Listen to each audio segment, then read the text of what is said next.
Now we turn to the open lecture, which celebrates the launch of the book by author and historian Dr Anne Coote, Knowledge for a Nation, Origins of the Royal Society of New South Wales. And importantly, we will hear from the author herself. But first, our patron of the Society, Her Excellency the Honourable Margaret Beazley, Governor of New South Wales, has prepared a short video message to mark the occasion.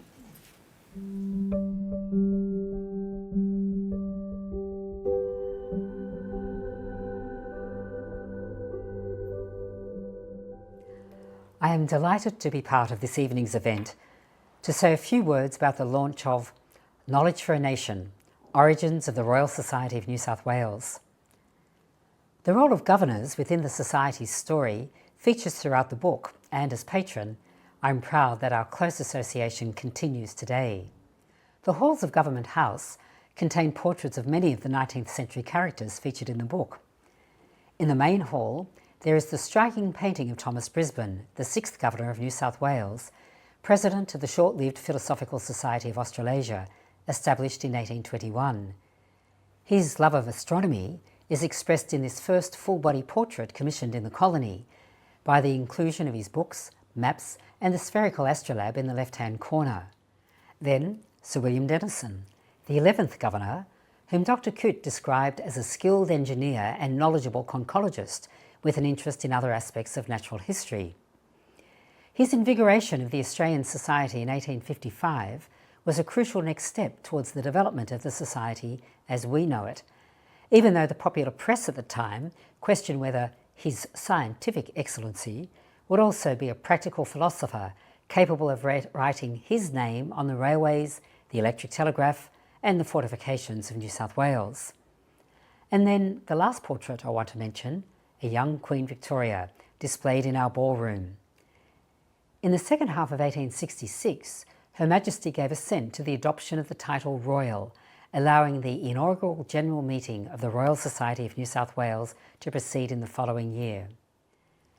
As a repository of this art, Government House is an expression of both the past and present relationship between governors and the Society, featuring these 19th century characters while continuing to host significant 21st century Royal Society events, including the Royal Society and 4 Learned Academies Forum. In November, there will be lively discussions on the 2024 theme, Threats to Democracy.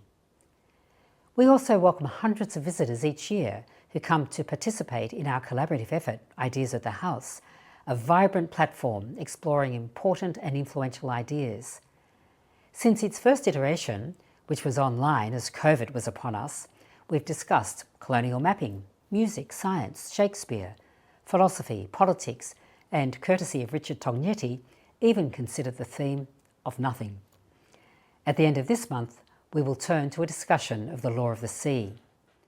I congratulate the Society and Dr Anne Coote for this wonderful history and, without wanting to put out any spoilers, find it is entirely appropriate that the book challenges some of the long-held beliefs regarding the Society's antecedents. In doing so, it's an exemplar of the motto of the Society, question everything. May the Society continue to go from strength to strength as you enrich lives through knowledge and promote the research, inquiry, discussion and debate so critical to our future. We will convey our thanks to Her Excellency along with a copy, of course, of the book. So now I would like to invite Dr Carolyn Butler-Bowdon to launch the book.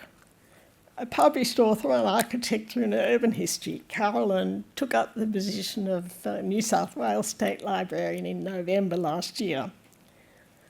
On the back of more than 20 years' experience in public institutions, including Sydney Living Museums, the Art Gallery of New South Wales, and most recently the New South Wales Government, where she was Deputy Secretary for Cities and Active Transport.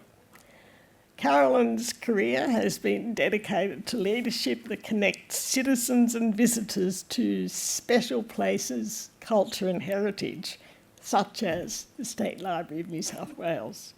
Carolyn, welcome to the lectern. Thank you so much, Susan, for that really warm welcome. And I've enjoyed our conversations and hearing more about the Society, the Royal Society, since I took up the role last November. It's nearly a year, which is pretty incredible because it's been an extraordinary year. I also acknowledge Professor Peter Shergold. It's lovely to have you here again. Davina Jackson, who I've known over very many years back to our days in architecture together. And of course, Dr. Susan Pond. We're thrilled to have you here at the State Library of New South Wales to celebrate what is clearly a milestone in the Society's history. And the launch, of course, of this wonderful book, Knowledge for a Nation, Origins of the Royal Society of New South Wales. And I have heard that many of you have already bought the book, so happy days. I begin by acknowledging country. We meet on Gadigal land, and I'd like to pay my respect to elders past and present. Look, the library's had a close relationship with the Royal Society since the 1970s, so it's very fitting that the book is launched here tonight. It was first suggested more than 60 years ago that the Society's archives be deposited at the library. But these transfers, of course, did not commence until 1995, when the Royal Society itself was facing challenges. It's now the case that nearly all the archives of the Royal Society are now in the custody of the State Library. Indeed, in many ways, the Royal Society and the library can point to similar origin stories. Both organisations can trace their origins back to the 1820s, and in both organisations, like so many of the era, relied on the same pool of educated upper middle class gentlemen to administer them. Crucially, they were both inspired by a belief that the pursuit of science, literature and culture were important for colonial development. The Australian Subscription Library, which was established in 1826, and of course we'll be marking our own 200 years in 2026, and I welcome you to connect with us on all the activities that we are busy planning. And whose collections were purchased by the New South Wales colonial government in 1869 to establish the Free Public Library. Touted as one of the advantages of belonging to it was access, of course, to the latest scientific and political journals from Europe. It is perhaps not surprising that many of the earliest iterations of scientific societies, which preceded the formal establishment of the Royal Society, chose to hold their meetings in the rooms of the Australian Subscription Library.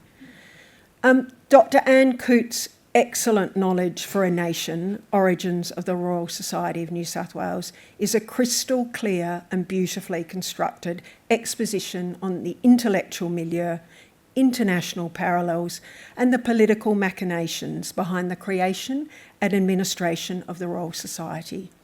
It helps inform not only the history of science in New South Wales, but more broadly the larger intellectual climate of Australia. The book is of course built on the foundation work of Dr Peter Tyler, who was the inaugural 2008 Merewether Fellow at the Library. His fellowship focused on the history of learned societies in New South Wales with an emphasis on the Royal Society. Another milestone moment later this month is that we're marking 50 years of the fellowships that we've offered at the State Library, and they're so important in so many ways. Often it is years later when we see the public presentation of the research that's been conducted at the library through these fellowships in books or films or in so many other formats. As Dr Coote notes in her acknowledgements, a debt of gratitude to Dr Peter Tyler, she also notes that she's made her own journey through the Society's extensive archives and drawn on other primary and secondary sources to reach an interpretation of the Royal Society's history, which is inevitably her own. Knowledge for a Nation is a book which is really engaging. I think on the back cover it says that it's readable. it's a whole lot more than readable, so congratulations. It's not something that I think we can take for granted with institutional or corporate histories. As noted in the foreword, the storytelling is compelling not only because of her expertise as an historian and author, but also her expansive and deep research during the past 10 years. It takes the story outside the constrictions of Royal Society personalities into the much more significant world of colonial society and politics. There are surely parallels between the impulses which inspired colonial scientists and natural history collectors and enthusiasts. With book collectors, of course, like David Scott Mitchell, who in the 1870s and 1880s, the heyday of the Royal Society perhaps, was actively compiling his library of Australiana books, manuscripts and pictures, which he ultimately, of course, gave to the state and which form the nucleus of our wonderful Mitchell Library. I was particularly interested, Anne, in Chapter 8, Women and the Royal Society, not surprisingly perhaps. It explores the role of women and their access to learning and learned societies in the 19th century. The determinedly male leadership of the Royal Society in many ways was also reflected in the exclusively male composition of the library's administrative boards. The often expressed fear that a woman's constitution could not bear the rigours of science and its pursuit is perhaps paralleled by the library's anxiety about popular fiction, which was thought to be enervating and immoral. Indeed, when the Australian subscription library collections were acquired by the New South Wales government in 1869, the fiction collection was sent to the Gladesville Lunatic Asylum. And I thank Richard Neville, who supplied me with that. Dr Coote's evocation of this period is an important addition to our understanding of the period. As Dr Coote remarks, however scientific its goals, the Royal Society of New South Wales remained a gentleman's club. Women would not be allowed to join it until 1935. However, of course, women were encouraged to attend the splendid Conversazione events, which from 1879 were usually held in the Great Hall of the University of Sydney. This, of course, was a coming together of self-improvement and entertainment and social connection, clearly fashionable and popular, even bringing always popular events, always bringing to the fore science and technology for a wide audience. They also, I think, underscore the value of the society as a leading learned body that was always thoroughly up to date. I remember the first time I heard about these gatherings, and I don't know whether it was meeting you, perhaps Susan, or somewhere, and they made a very big impact on me. The idea that exhibits, material culture are at the heart of these conversations, and the images that we've got to go through that, with that, this idea of experiments, people shouting into telephones, as you know, Anne, or reacting to intense electric lights. Like the excitement of these events really comes through in the book. Of course, I also learnt from the book that each ordinary member of the society was allowed to bring 2 female relatives. And the sense was that it was connecting women to science perhaps beyond botany and horticulture, which of course was incredibly important. And it's wonderful to see on the cover of the book a detail from an illustration of the Conversazione held in the Great Hall. Of course, most of them were held there at Sydney University, published by the Illustrated Sydney News in 1884. Many of its collections now held in the Mitchell Library have been instrumental in the writing of the book. Apart from the Society's own archive, the Reverend W.B. Clark papers, the Edgeworth David papers, Lawrence Hargrave's papers, to name a few, have helped inform knowledge for a nation. The library has been really delighted to be able to support the book through the provision of the majority of illustrations. While this book necessarily focuses on origins, the library happily maintains a very contemporary relationship with the Royal Society. I thank our brilliant Mitchell librarian, Richard Neville, who shared the history and background of the association between the library and the Royal Society with me. Since 2017, of course, our relationship has grown much closer under the advocacy of my predecessor, Dr John Vallance, with the signing of a 2023 MOU, Memorandum of Understanding, formalising this collaboration. The Royal Society, of course, now meets here at the library, and it's one of my great pleasures is the variety of societies in Sydney and New South Wales that meet here, from the Australian Dictionary of Biography, all sorts of other, the Sport Historical Society meets here, and a number of others. So the Royal Society, of course, now meets at the library, and its own collections, once properly assessed, arranged and described, will also be lodged here. The association between the Society and the library has been long-running, and the original minute book of the Philosophical Society of Australasia, June 1821 to August 1822, is held in the collection. And of course, the book begins with an account of Australia's first learned society, the Philosophical Society of Australasia, which is the Royal Society's enduring inspiration, if not its earliest incarnation, as noted in the publicity for the book. So finally, as both the Society and the library look to the future, we also find strength and understanding in interrogating our surprisingly parallel pasts. Of course, Knowledge for a Nation tells the early history of a learned society still active in the intellectual culture of 21st century Australia. Dr Coote's Knowledge for a Nation beautifully captures this story. Congratulations, Dr Coote. Congratulations to the Royal Society on a very fine publication. I officially would like to launch Knowledge for a Nation, Origins of the Royal Society of New South Wales. And I ask you all to please buy a copy before you go home, because it's a fantastic read. So thank you very much. Thank you. Carolyn, thank you very much for that very elegant launch, detailed, and especially as you've just come back from a long conference in Brisbane International Association of Libraries or something along those lines. So amazing. You probably had to duck out of a few sessions to be able to write your words. So thank you very much. So now it's my pleasure to introduce the author.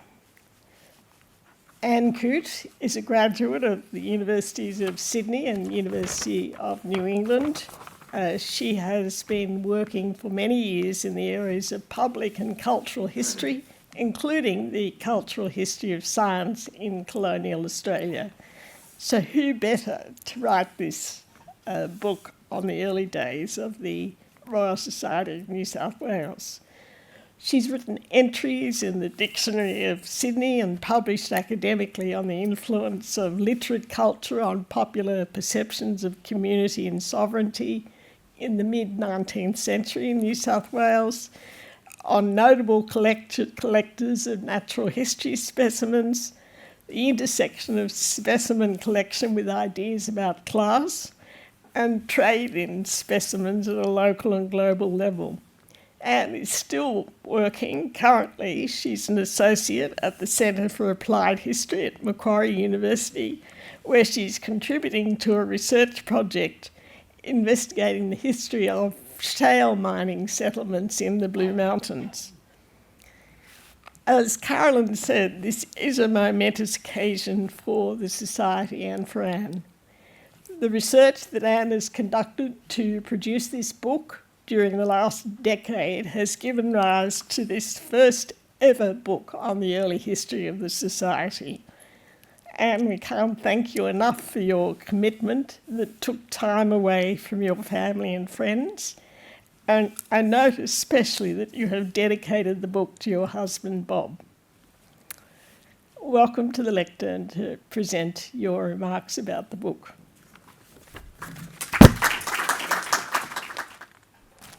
Well, good evening, and thank you so much, all of you, for coming. And thank you for the very kind words from Susan and from Carolyn and from our Governor. I'd like to add my acknowledgements of the Indigenous people who own the land that we live on now, that unceded land, the Gadigal people, but also of the Garrig and Gundungurra people of the Blue Mountains, on whose land their book was written. We're told not to judge a book by its cover, but I think Davina and Susan have done a wonderful job of producing a cover that tells you quite a bit about what this book's about.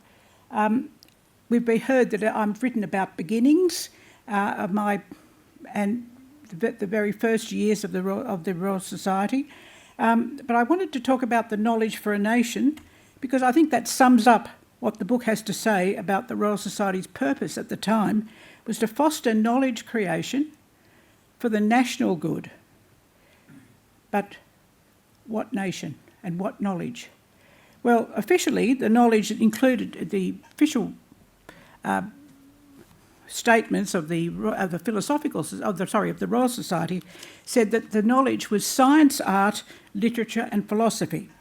But a Royal Society section devoted to the arts did exist for about 3 or 4 years in the 1870s, but in reality and in practice, members focused almost entirely on various aspects of science and mathematics, and subjects that would now be counted as social sciences like ethnology and economics. And developing the resources of Australia was the Royal Society's stated objective, but in practice the focus was largely on the colonial nation of New South Wales. And we've heard about the cover image of the Royal Society's Conversationes. They began quite early on with the Philosophical Society, and they were gala events that attracted lots of attention. In fact, they were sometimes, well, it was said that they were the only actual meetings that many Royal Society members actually attended.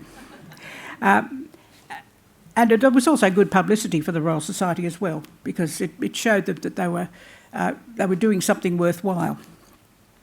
Well, the whole chapter is devoted to the character and significance of the Society's Conversationes. It's one of 5 thematic chapters which are bookended, I didn't really mean to use that word, by a chronological account of society's history.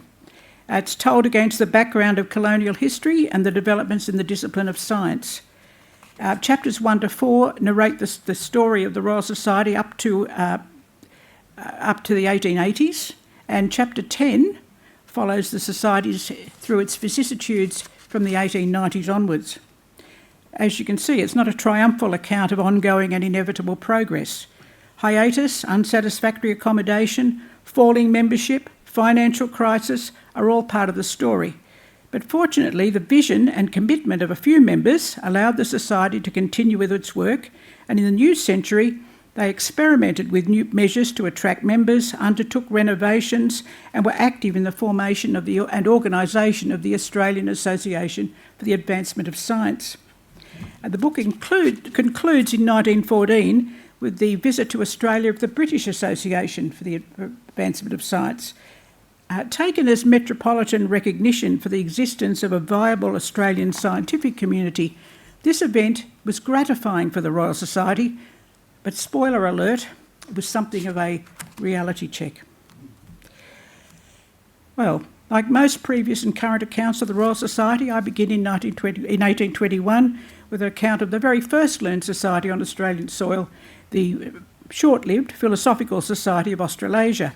But as I think it was Carolyn said, in the spirit of the Royal Society's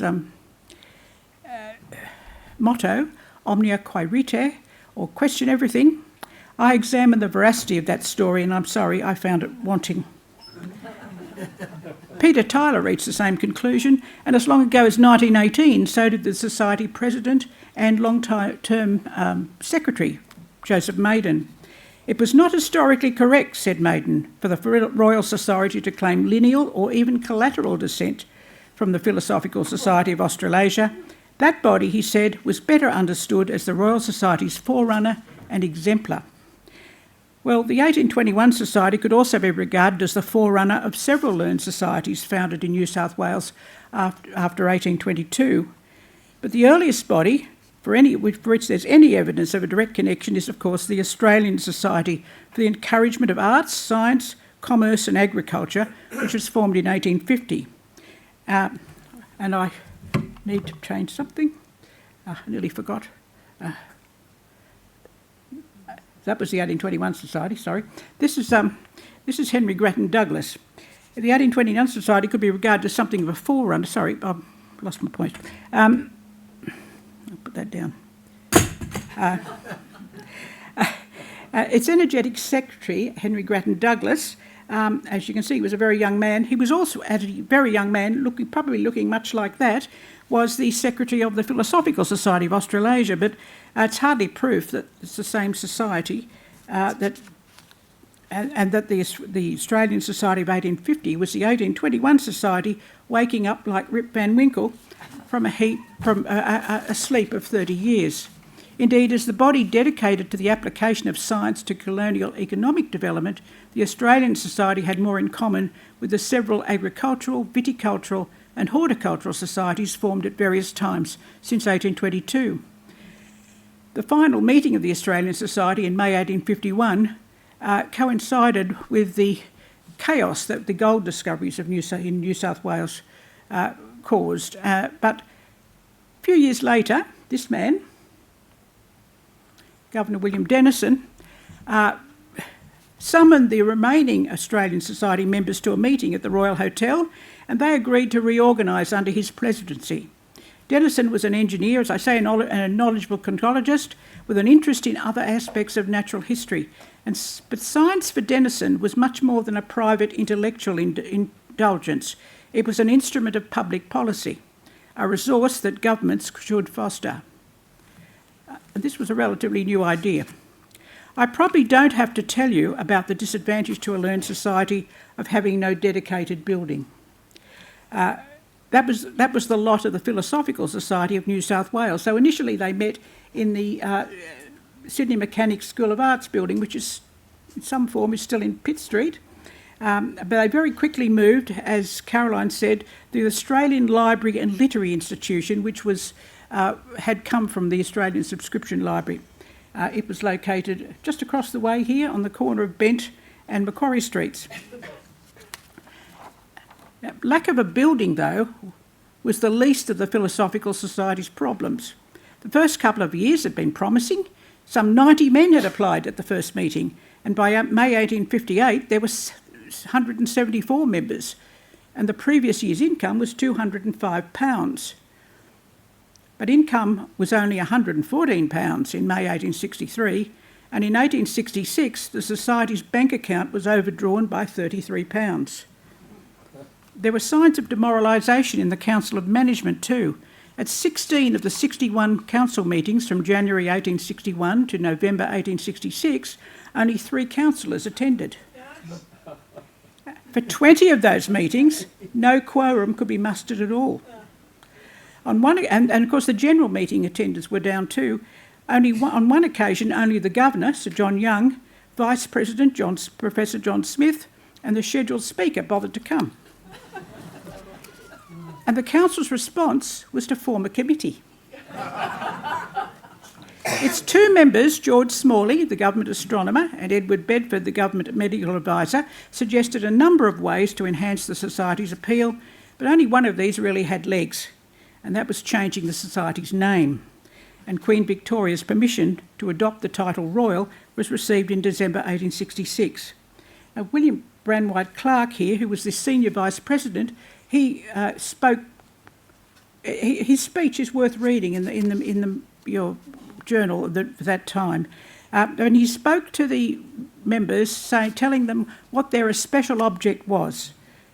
The object of their research was to be the development of the physical character of the country we live in, and the development of its history and natural productions, an appropriate goal for the colony at the time. Public perception of the Royal Society's relevance to colonial development was enhanced in 1870 by a series of 8 well-publicised and quite fiery meetings, a lot of ungentlemanly behaviour, devoted to the subject of Sydney's future water supply. But too many men were still failing to pay their subscriptions. Many on the roll had apparently lost interest and considered themselves to have resigned, and by the beginning of 1871 the society could barely make ends meet. But salvation was on the horizon in the form of this man, and I'm sure you know, Archibald Liversidge. He was Professor of Geology and Mineralogy at Sydney University. He joined the society back in 1872, became a council member in 73, and was by 1875 he was elected honorary secretary along with this man, Carl Lebius, who was a long-term member. And with the support of Clark and with the support of Henry Chamberlain Russell, who was the government astronomer, the Royal Society was reorganised and reinvigorated. Even before his election, Liversidge had managed to find the society better accommodation. Since 1869, meetings had been held in this building, the Exchange Building, at the junction of Pitt, Bridge and Gresham Streets. And then in 1875, he gained access to 2 rooms subleased from the Society of Arts in a building known as Clark's Assembly Rooms. It was located at the address we would call 5 Elizabeth Street. And in 1848, Joseph Fowles had produced a book of interesting sketches of the streets of Sydney. And one of those buildings that he recorded was this dancing academy by a man by the name of John Clark. You can see it on the top row there of Elizabeth Street. It's on the western side of Elizabeth Street, and it's the 4th house down from Hunter Street in that direction. And it had a lovely ballroom, which was apparently 55 by, I think, 25 feet in old money. I'm not a mathematician. I did ask Google, and they did tell me, but I didn't write it down. The next goal was to obtain freehold, and thanks to Liversidge, there was a lot of approaches to the government, and finally in 1877 the government promised them an annual subsidy for running expenses and a one-off grant to build a building or obtain a building. And it was dependent on what money the society raised itself. So with members' contributions and a substantial donation from a local philanthropist by the name of Thomas Walker, the Royal Society purchased its Elizabeth Street headquarters. And this is what the building looked like in the 20th century. You can see originally it had a basement, a ground floor and a first floor. They've added, just above where the windows, the arches of the windows there, they've added another story in the 1890s, and then the top story in 1906.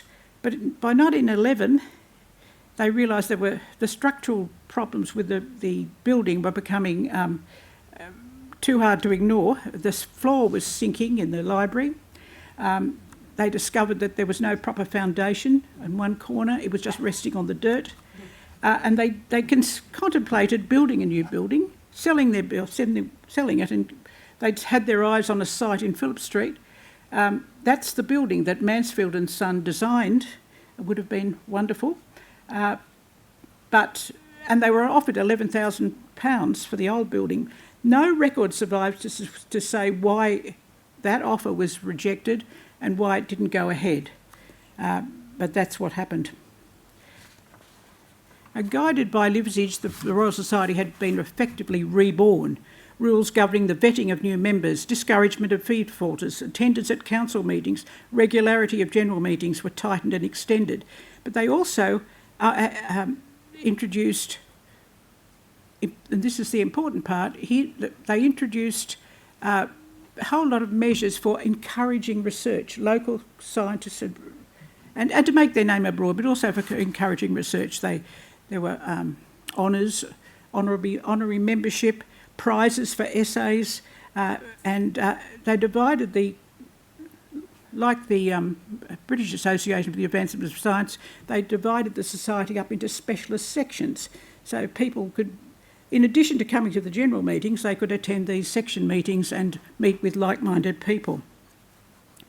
But the most effective means of encouraging local scientists was arguably the regular meetings, because at those meetings members who had done research could have their papers read before an audience of their peers, benefit from the discussion, and then, having polished their paper, have it published with institutions that stretched across the world. Because one of the things that Liversidge had introduced was a system of publication exchange.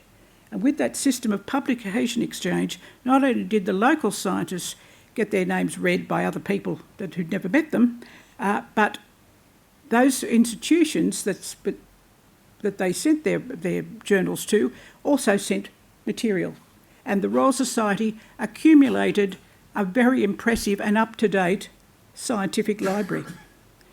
It was, I say in the book that Richard Threlfall said that when he first came to Sydney University, he couldn't get anything much in the way of up-to-date physical journals that he could for his students, and he actually used the Royal Society Library and found it was much better. Well, those monthly meetings then. Oh, I should have mentioned Brewin Bramai Clark. That was one of the first. Well, one of the first things they introduced. He died in 1878, and they introduced this medal for research in meritorious contributions to geology, mineralogy, and natural history of Australia. Now, this is Killara Runs. Somewhere down in the bottom right-hand corner, about halfway down of that strip, was Weewatta mud springs, where the first artesian water was tapped.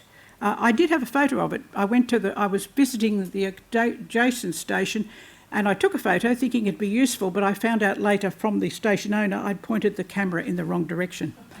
But it was on the Darling River floodplain, and it's still there, that particular station, although they spell it slightly differently now. Arguably the most effective means of carrying was with these minutes, and many papers dealt with issues relevant to colonial development, including water supply, and this time in the interior. So members with expertise in geology, meteorology, engineering and chemistry focused their attention on that subject. Members' papers also reflected developments in the discipline of science. Lawrence Hargrave kept members informed about his experiments in aeronautics. Other papers reflected their authors' interest in new specialties like phytochemistry, food chemistry, and parasitology. Hargrave was an expert amateur, wealthy enough to fund his own work, but over time more presenters were formally qualified professionals, university personnel and men employed by institutions like the Sydney Technological Museum, the Bureau of Microbiology and the government departments like agriculture and mining. You see through the journal, you can see this change in the specialisation and the professionalisation of science. I'll conclude by saying something about the membership. After all, it was members' shared assumptions, values and goals that underpinned corporate action. Professional scientists joined the Royal Society even in its early incarnations, but there are also clergymen, lawyers, parliamentarians, businessmen, journalists, artists, clerks, only some of whom had any scientific expertise. This was not a prerequisite for membership. Paramount was a man's reputation for gentlemanly behaviour. He had to fit in. So there were strict rules for vetting applicants. They had to be nominated and seconded by existing members and have their applications read at 2 and later 3 meetings. And 1 negative vote in 5 was sufficient to exclude them. I'd like you to see this man is an example of someone who wasn't allowed to join. But I'm quite fond of him. It's James Samuel Palmer. He was a taxidermist and a dealer in natural history specimens. He actually had a business, or several businesses over the years, in the lower part of Hunter Street. But the one he was at the longest was on the corner of Hunter and Pitt. He would never have been accepted as a member, not only because he was invited to exhibit his birds at a Royal Society conversazione, and I don't know, but I wonder if that photograph was taken there. He would never have been accepted as a member, not only because he was a former convict, but whose stepdaughter had been involved with a notorious murder, he had a very questionable reputation. In fact, I wonder sometimes if they counted the silver at the end of the night. The convict stain was less important, though, a generation on, and Mayor of Sydney, James Merriman, was the son of a convict, and he was welcome to join, as was the Australian Museum's curator, Edward Pearson Ramsay. He was the grandson of convict emancipator Simeon Lord. The editor of this journal was Joseph Dyer. He joined the Philosophical Society in 1857, and he published papers read at their meetings. Since arriving in the colony, he'd been a journalist, secretary of the Sydney Mechanics School of Arts, one of its lecturers, and his job was as secretary of the Sydney Insurance Company. He was always full of ideas and projects and inventions, and a Sydney Morning Herald columnist who went under the name of Peter Possum described him as Secretary Savant Dyer, a familiar figure on Pitt Street, dashing hither and thither in a superbly swinging hansom. Interestingly, though, his granddaughter was Catherine Mansfield, the New Zealand author. And then there's another, I've just got a few here at random, Eliezer Montefiore. This is the Royal Society member, was manager of the Pacific Fire and Marine Insurance Company, and he chaired that aforementioned arts section devoted to the arts. He was a member of the Academy of Art, one of the first trustees of the Sydney Art Gallery, and an artist in his own right. He'd been born in Barbados, and he was one of several members with connections to slavery. His mother's cousin had jointly funded, to the tune of £15 million, the compensation paid to British slaveholders following slavery's abolition in the British Empire in 1834. I believe it wasn't paid back until 2015. There's Montefiore. And this is a picture of the camp, the Transit of Venus camp at Woodford in the Blue Mountains. And I've chosen this one because they were organised by the government astronomer Henry Russell, but there were two notable members of the Royal Society there, both amateurs in very well. Dufour had many interests, but they were both interested and amateur astronomers and expert astronomers. One was the Frederick Eccleston Dufour, and the other one was George Linton Hurst, who was a wine merchant, but he was also active in the British Astronomical Association. In fact, he ran the Sydney branch for a while.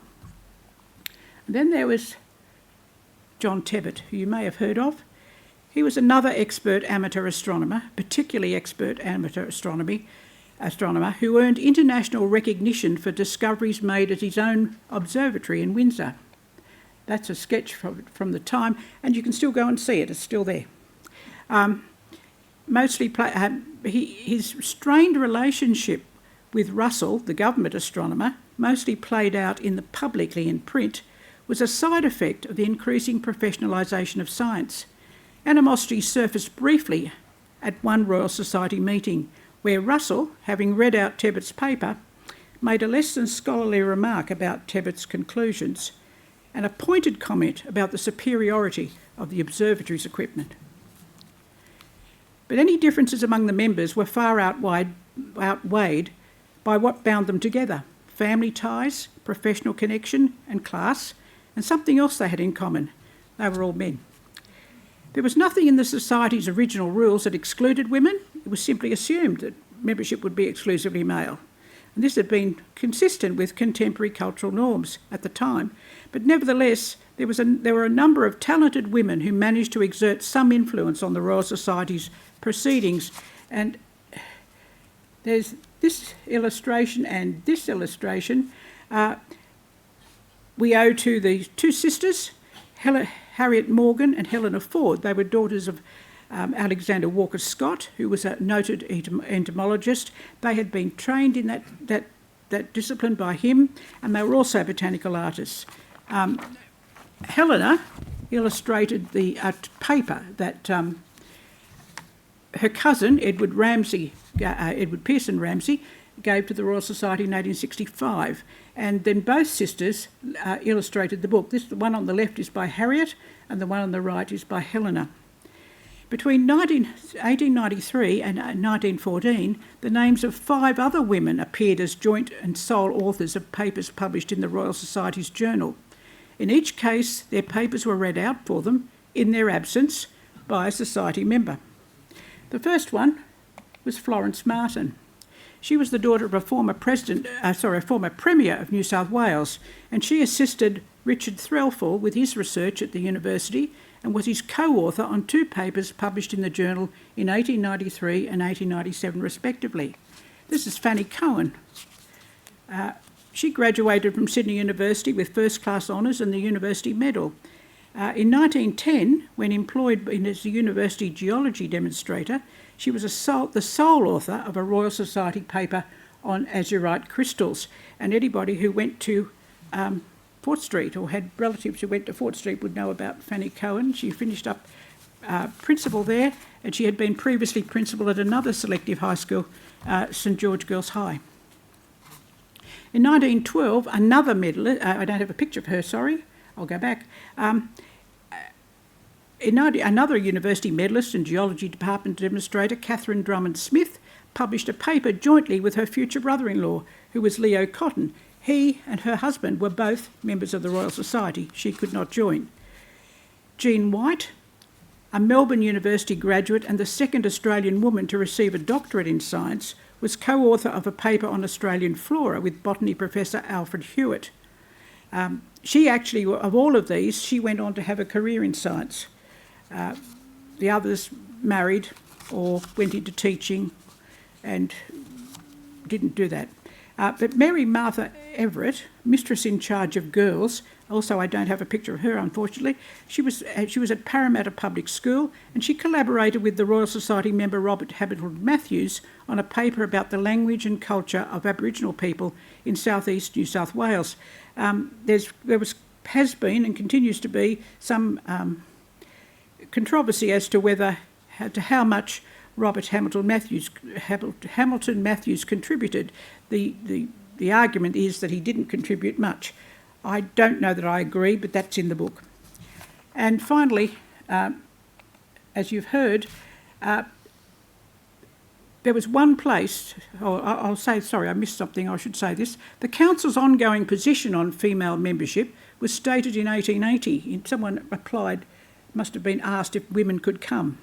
The rules only provide for the admission of gentlemen as members. It is not customary for ladies to attend ordinary meetings. Women were very welcome to attend the Royal Society's conversaziones, and as you can see, each member was allowed to bring 2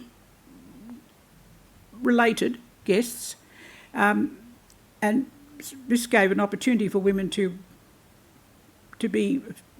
enjoy hands-on science. It was actually very good for many members too, who they learned a lot at that too when they turned up once a year. And this is another conversazione. This was the first one held in 1879, the first one using the Great Hall of Sydney University. Women were very welcome to attend these, but other societies went further. Harriet Morgan and Helena Ford were made honorary members of the Entomological Society. The Royal Societies of Victoria and Queensland admitted their first female members in 1883 and 1889 respectively, and the Linnaean Society of New South Wales admitted the botanist Sally Hines in 1891. There was no equivalent development at the Royal Society of New South Wales. Even as membership continued to fall from the 1890s, there's no record of any formal discussion about admitting women. The Royal Society of New South Wales remained a gentlemen's club until 1935. And I think it's actually interesting because there were quite a few men in the Royal Society who educated their daughters at university. Liversidge was one of the people who voted for female students to actually get degrees. I mean, before that they could come and listen, but they couldn't actually graduate. So there was obviously, and Liversidge, when he was instrumental in the formation of the Australian Association for the Advancement of Science, said that they should follow the policy of the British Association and have female members. So I'm not sure why it was a blockage, but I do have a suspicion that they actually enjoyed their nights out. And it might have well have been that. Much had been achieved. Let me just say that much had been achieved in the Society's first 64 years. Moreover, apart from their gender blind spot, members had demonstrated a healthy capacity to embrace change. Radical reorganisation from the 1870s had been readily accepted, and later members were innovative in their efforts to retain and attract members. And as I say in the book, this proven ability to respond to challenges was likely to serve the Society well in the years ahead. Thank you. So I would like to offer a brief opportunity for a couple of questions, and then hopefully we will go to our own conversazione afterwards, and we can continue the questioning. But are there any questions to Anne? Yeah, two here. One here. No, hang on a sec. There's someone behind you, then I come to you. Thank you. You mentioned Henry Grattan Douglas. He was also very important in the establishment of the university. Wentworth gets all the credit, but I'm convinced that the driving force was Henry Grattan Douglas. Sorry, I think I I didn't can't hear hear the that. name of the person. My name is John Carmody. I couldn't hear the question. I'm sorry, I'm a little bit deaf. You mentioned Henry Grattan Douglas. Henry? Grattan Oh, Douglas. Henry Grattan Douglas, yes, yes. I think he was also very important in the establishment of the university. Wentworth gets all the credit, Yes. but Henry Grattan Douglas was, I think, the driving force. He'd been physician to the Royal Household of England. He was internationalist, and he was very important in the history of colonial intellectual life. Yes, everything you say is correct, and it's interesting that I hope I said in this talk, I hope I did, that one of the themes of this book is the association between Sydney University and the Royal Society, and it started with Henry Grattan Douglas as being a proponent of actually forming a university. He actually had left the colony, I'm sure you know, and he'd gone, I think it was 1832, he'd left the colony, gone overseas, and he didn't come back until 1848. And then obviously became very interested and energetic with the Australian Society. I learned a lot about the Australian Society and I was impressed with Henry Grattan Douglas. He had petitions going across the colony for a patent law for the colonial, to protect colonial inventions. And the reason for that was that he had planned an industrial exhibition in New South Wales to sort of correspond with the one that was happening at the Crystal Palace. And there were going to be 3 lots of medals: a Brisbane medal, a Fitzroy medal, and a big gold medal for contributions that for ideas that could help produce new exports, I suppose, and new products in New South Wales. Unfortunately, they didn't go ahead because, as I said, of the gold discoveries, but there was money left over. They'd collected quite a bit of money, and that I think it was about £80 of that money was handed over to the Philosophical Society of New South Wales. There was an administrative as well as a personnel continuity there for those between the Australian Society and the Philosophical Society. And actually, I hadn't known much about Henry Grattan Douglas till I read that. I'd only known about the early part, so I was impressed. Thank you. Yes. Thank you. I'm wondering what sort of class of society formed that first membership of the Philosophical Society? You're talking 1850? I was talking 1821. I mean, there was no university, no educational they were young men in their 30s, most of them, I think, and they were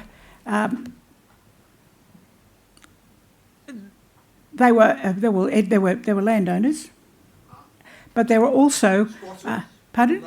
Not squatters at that stage, but landowners. And they were also colonial officials, like the colonial secretary, for example. Pardon? Oh, no. Goodness. No, these meetings took place in their own homes. They wouldn't let convicts or ex-convicts in there. It was very exclusive. Very exclusive. Yes, there's a question here. Yeah. So the New South Wales Royal Society began to admit women in 1934. 35. 35. When did the Royal Society of London begin to admit women members? I suspect earlier, but I don't know. And second question, perhaps more interesting, is were there also barriers to membership in the Royal Society for Aboriginals or for people with black skin? Only as skulls.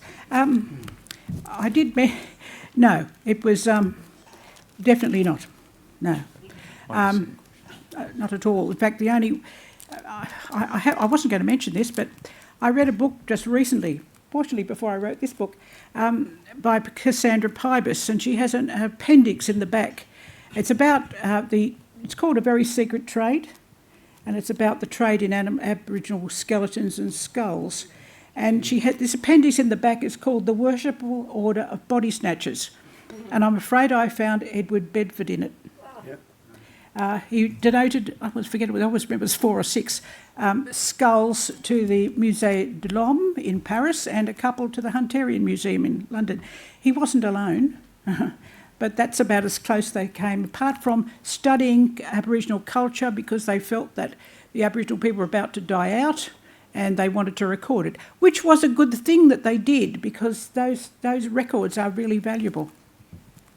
That's a wonderful place to end on, and I'm going to allow this conversation to continue, but I do want to say a few words about this wonderful book, and I want to segue in what I say into the issue that you have just raised about Aboriginal people and the view of the societies on this matter. So thank you, Anne. That was wonderful. I just want to say a few words. Thank you so much, Anne. You know, once, a long time ago in a faraway place, I was a historian. I was a historian with Barry Deister, who I'm delighted is here tonight. And I lived at first hand, as you have, that imaginative pleasure of being in another world and trying to understand it. I shared at least the view of the novelist L.P. Hartley, which he set down so memorably in his 1953 novel, The Go-Between, that the past is a foreign country. They do things differently there. And I, like you, like many of us, love visiting. And if I pick up this wonderful, this engaging history by Anne, you will find yourself in a different place. You'll be transported to another time, listening in on vigorous debates about science and technology and medicine, a little bit of literature, philosophy and society. And more importantly, I want to convince you that in this book, you will get a sense of the world which shaped their views and their approach to intellectual discovery. Now, I've written quite a bit, Anne, on your book, which has stimulated me, and I will find the opportunity to publish it. It's so good. But I want to say, for me, the colourful, rollicking narrative of this book should be enough. It is this history of the emergence of the Royal Society of New South Wales. But between the covers of this, for me, really absorbing book, there lies something else. Because the fact is, history is more than a travel guide to a foreign country. In the words of another great novelist, the black American author James Baldwin, people are trapped in history, and history trapped in them. History isn't just this quaint place to visit. It has made the world in which we live today and beckons to the future which awaits. In the view of an increasing number of Australian histories, the world that frames much of Anne's book, Colonial Society, has become embedded in a colonialist mentality that continues to permeate Australian society. The ideas espoused by these pillars of the scientific and philosophical community more than a century again help to explain the inequities and the disparities and the social tensions that prevail today. The commitment to the European exploration and settlement of a new country underlay so many of the activities of the philosophical and the Australian and the Royal Society. And the fact is that that world is now increasingly clothed by critics in the language of invasion and dispossession and subjugation. Aboriginal Australians have led the way in demanding that truth-telling about our history must be central to any meaningful reconciliation. And of course they're right. We do need to look at the past, as Anne does, with eyes wide open, understanding what motivated the Fellows of the Royal Society isn't a bad place to begin this task, for here are those, many literally colonists, who exemplified in a real way the Enlightenment values and the progressive ideals of society, whilst holding deep-seated prejudices, which we've just hinted at. The book, your book, Anne, inspired me to go beyond the text, to follow the footnotes and to find out a bit more. And it's thanks to Anne I discovered that the first paper to the newly formed Philosophical Society back in 1821 was to be presented by the surgeon and merchant Alexander Berry, except he was called away to make an exploratory voyage to Bateman's Bay. And so the New South Wales Supreme Court Justice, Baron Field, stepped in to give the first paper. Field, I think, was plump. He often exuded a friendly disposition, but as many of the characters in this book, he was prone to fits of irascible jealousy. But he made a major contribution to identifying the new species of plants here in New South Wales. Even today, you'll find the abbreviation B. Field in botanical literature. But this is the interesting thing. His talk on this occasion to open the Philosophical Society was not about Boronia anemonifolia. Rather, he took the opportunity to present his assessment of the Aborigines of New Holland and Van Diemen's Land. His talk was delivered, as Anne knows, on the 2nd of January 1822. I've read that paper, Anne. It's discomforting. Field hypothesised that the colony's Aboriginal people were of Ethiopian origin, inferior human species of degenerate character, not able to be civilised by any act of kindness on his or others' part. The local peoples whom he had studied were, in his mind, barbarous savages, unshamed by nakedness. Field, who had actually met William Wordsworth and who took immodest pride in what I think is pretty banal poetry, concluded his address, "And in the eye of nature he has lived," he being the Aboriginal. "So in the eye of nature, let him die." That significantly, supposedly rationalist view presented by a founding member of the Philosophical Society is a confronting truth for us to face. But this is why Anne's book is so good. It is not the only truth. For between 1821 and 1914, Society members sought on numerous occasions, as her book points out, to understand the society, the language, the cultures of Aboriginal peoples with whom they had contact. Most fellows, it's got to be said, as I've read this book, shared Field's view that the Indigenous people were doomed to extinction. But whilst many did accept that conclusion with equanimity, did turn a blind eye to frontier wars and massacres. Others, genuinely fascinated by Aboriginal cultures, were dismayed at that prospect. Would that we had a record of what they really are before they pass away from among us, concluded John Fraser, who is, of course, a headmaster at Maitland and whose book, The Aboriginals of New South Wales, won the Royal Society of New South Wales Prize in 1882.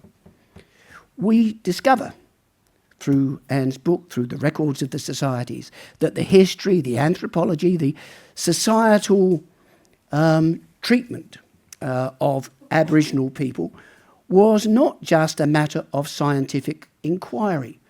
It was a place of contested ideas and varied emotions. That's what comes out of this book in many ways.